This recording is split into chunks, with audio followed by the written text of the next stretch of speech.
The notorious hacking group Anonymous has declared war on Russia and is targeting Russian websites. The group that has also targeted U.S. sites in the past now says Putin's regime is fair game. Joining us now, NBC News correspondent Tom Costello. Tom, what more can you tell us? Well, you know, for years, the U.S. has accused the Russian government of cyber attacks, sometimes working alongside Russian cyber criminals. But now Russia is in the crosshairs. And before you celebrate, think about how quickly this could snowball into an all-out global cyber war. This is a message to Vladimir Putin from Anonymous. The group calls itself Anonymous. Unaffiliated hackers around the world now putting Russia in the crosshairs. Members of Anonymous have declared cyber war against your aggressive regime.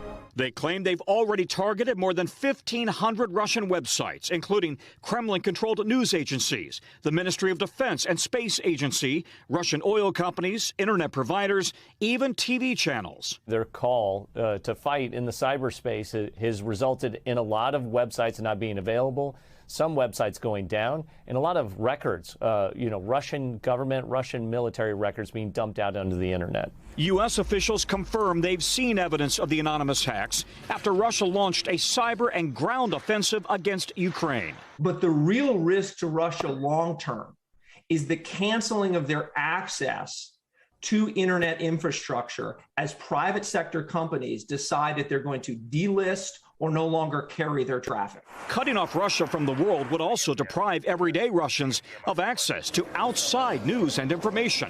And cyber pros worry Russia may view the anonymous hacks as Western attacks and target U.S. government and company sites. U.S. Cybersecurity Director Jen Easterly. How at risk is the average American or that very small business owner? Everybody's at risk, which is why at the end of the day, they need to take the steps to protect their systems, their networks, and their data.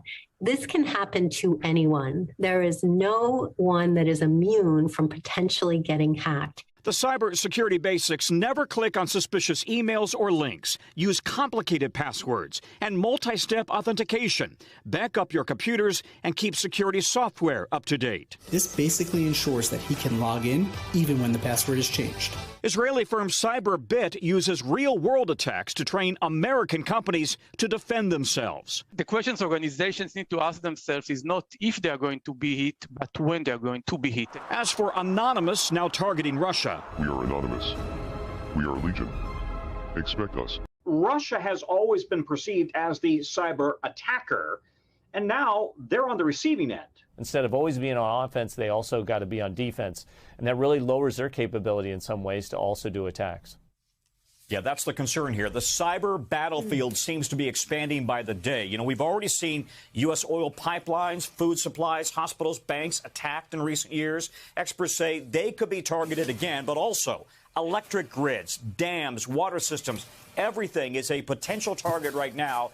By the way, the U.S. Cybersecurity Agency, if you're a small business or just a typical American family, they have great resources online how to protect yourself.